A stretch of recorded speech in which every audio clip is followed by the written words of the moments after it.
Hey everybody, it's me, Steve SCHNEE, the CD Junkie, and on this episode I'm going to be talking about one of my favorite bands of all time. I am surprised I have not talked about them before.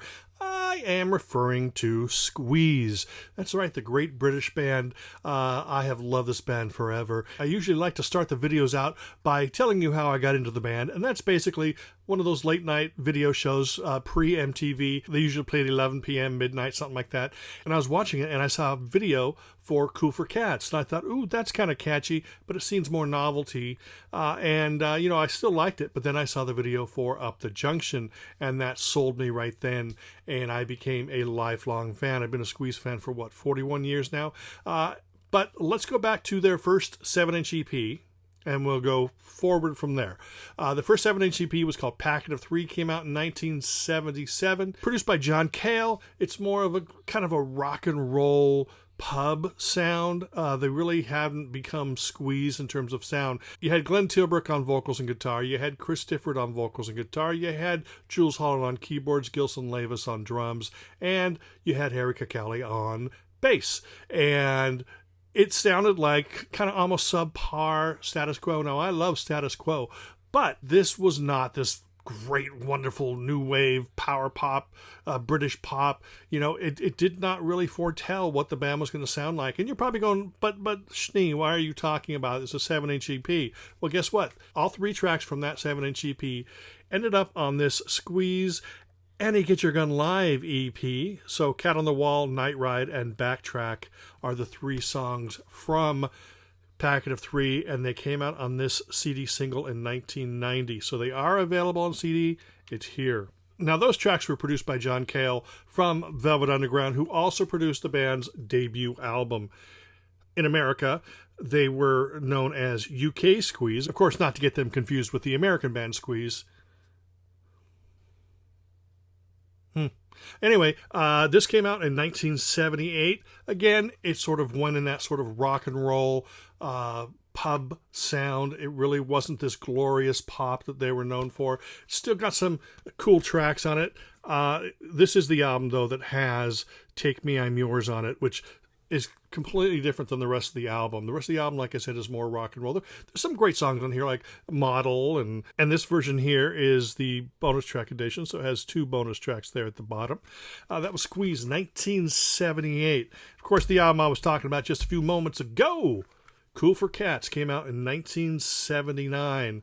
This was the last album to feature bassist Harry Cacali. He's on the album, but as far as I know, John Bentley took over from bass right afterwards. So I think during the tour for this and the promo videos, John Bentley is in that. But this has, of course, Up the Junction, Cool for Cats, Review.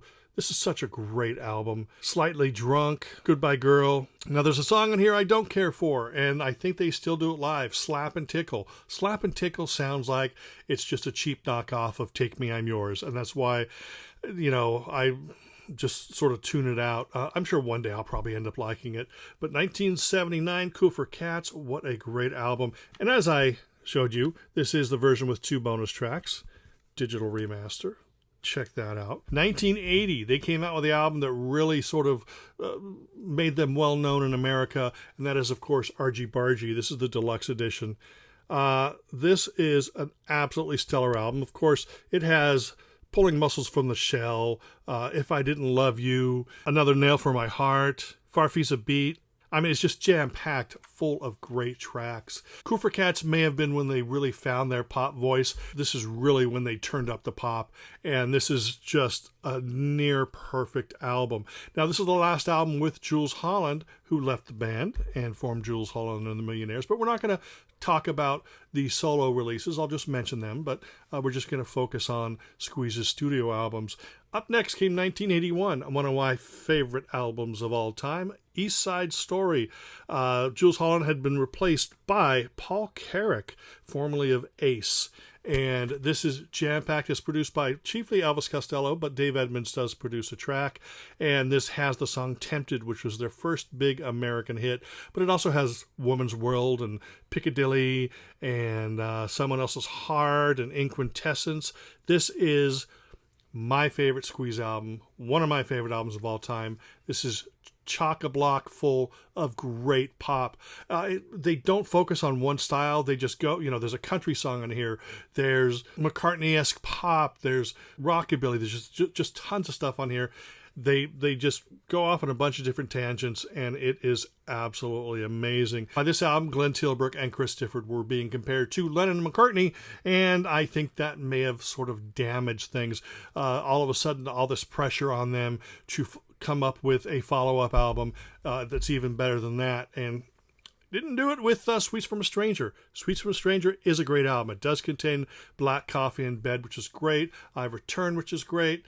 There are some really great songs on here, but Paul Carrack was gone by this time, replaced by Don Snow, formerly of the Sinceros, and at this point it may have been thrown into the studio and trying to sound more current and modern.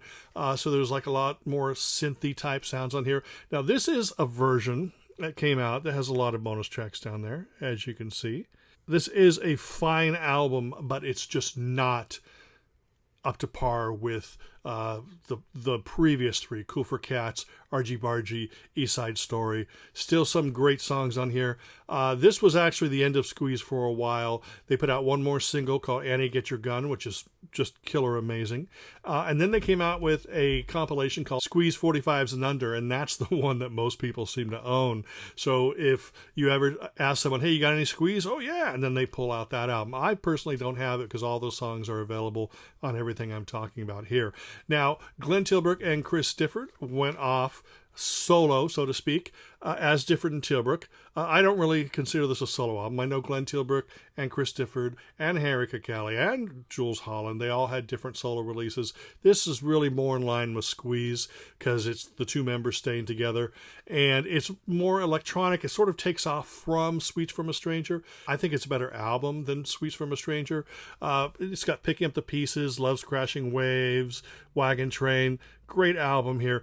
This album, they were introduced to a bass player by the name of Keith Wilkinson, and his name pops up in the next few seconds. Since Sweets from a Stranger had come out in 82 and the band split, and the Difford and Tilbrook came out in 84, after a few years, the band decided to get back together with Cozy Fan Tutti Frutti, which is an album that came out in 1985. Now, of course, Glenn Tilbrook and Chris Difford are there. Keith Wilkinson from the Difford and Tilbrook band is playing bass. Gilson Lavis is back on drums, and Jules Holland is back on keyboards. This is a more then modern sound, more 1985, really a lot of keyboards. I think it threw a lot of people off. A lot of people wanted to hear that classic Squeeze sound, but this was a 1985, produced by Laurie Latham. He had also done Stranglers, Paul Young, things like that.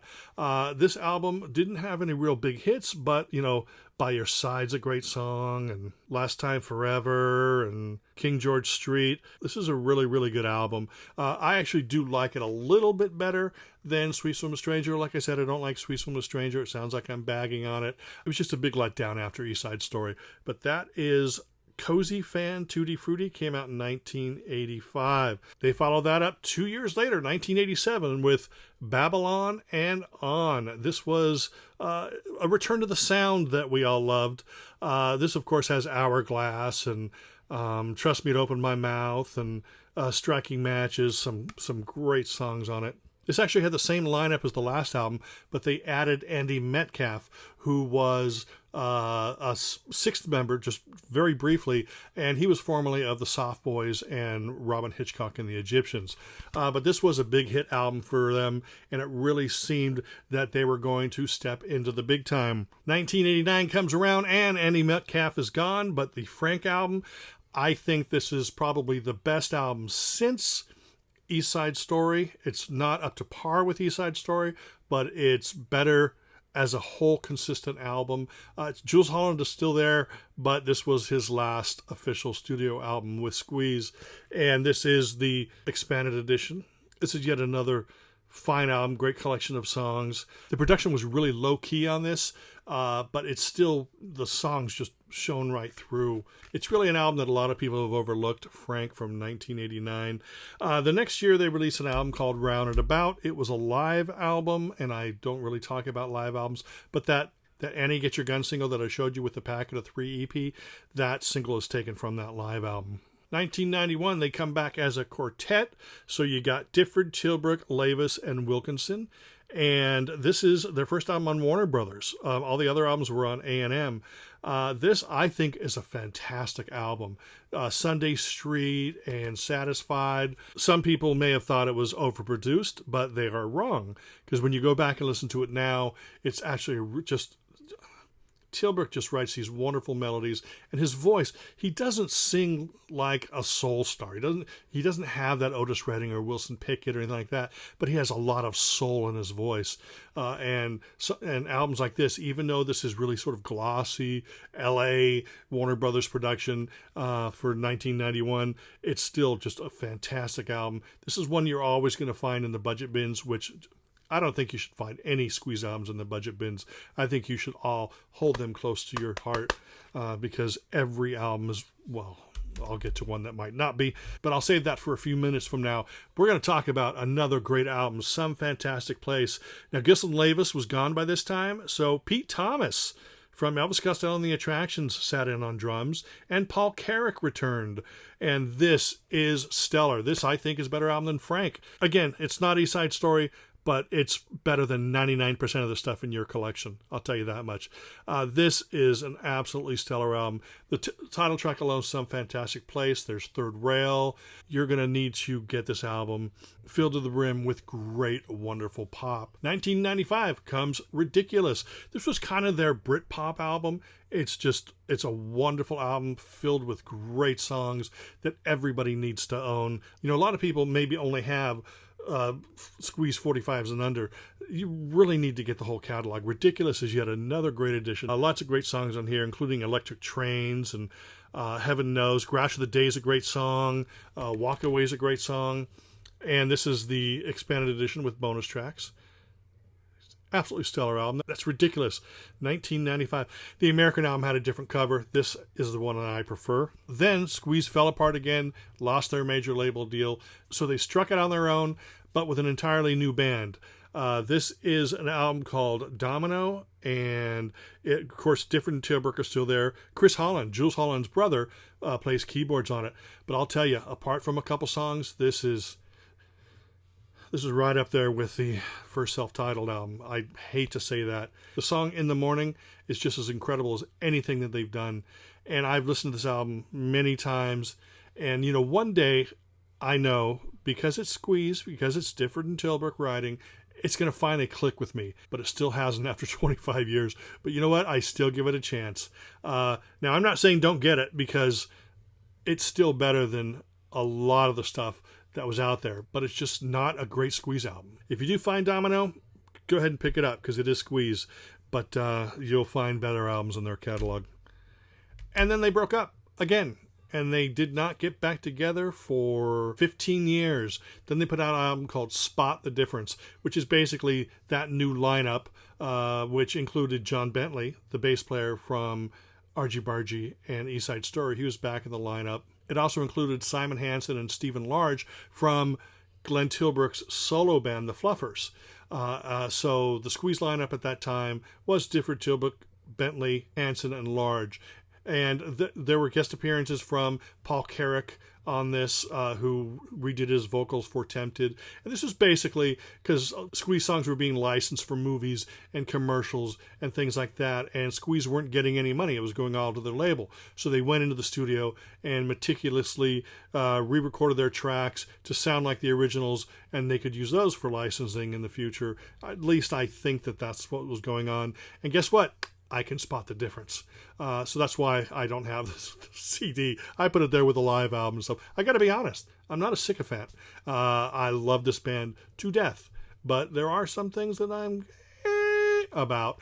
And but let's get back into Squeeze recording history. In 2015, they came out with a brand new studio album called Cradle to the Grave. jam-packed full of great songs. This sounds like the band got together and they said, what do the fans want? We're going to give it to them in spades. And they did. They just rolled out these great pop songs. It's crisp, modern production, great songwriting, great vocals.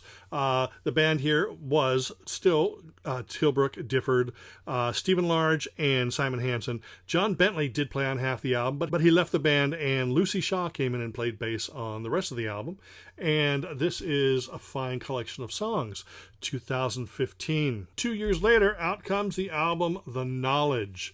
This, of course, features Glenn Tilbrook and Chris Difford, along with Stephen Large and Simon Hansen. Plus, Yolanda Charles came in on bass and replaced Lucy Shaw, who I think went out and had a baby. And Steve Smith on percussion. He's a new member of the band. And this is the last studio album the band has released. There's been live albums along the way. I already told you about Round and About. And there's been those limited edition, recorded on certain tours and stuff. And there's been tons of compilations out there. Glenn Tilbrook has had a great solo career. Chris Difford has had a great solo career. And I just wanted to show you real fast two of the compilations that I have. This one here is called Excess Moderation. This does feature non-album tracks like Going Crazy and Within These Walls of Without You, which are classic songs. And those are spread out over there, mixed in with hits and misses and album tracks. And then finally, here's another one called Big Squeeze, the very best of Squeeze. Disc 1 is a best of that goes up to the Domino album. And Disc 2 is a collection of B-sides, non-album tracks.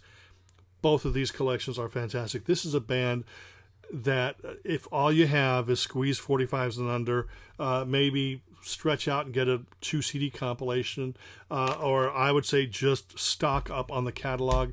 They truly are a fantastic pop band.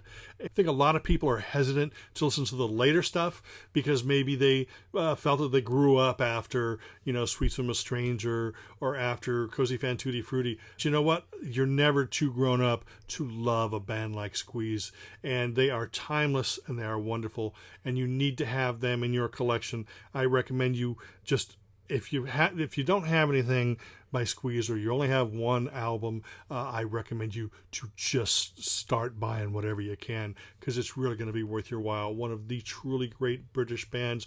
Do I think that Difford and Tilbrook were just as good as Lennon and McCartney? I'll keep that to myself. I want you to tell me your thoughts. And remember to like, comment, share, subscribe. That's going to help my channel grow. I appreciate you hanging out while I babble on and on about Squeeze. Remember to stay safe, be well, and remember me, I'm Steve SCHNEE, the CD Junkie.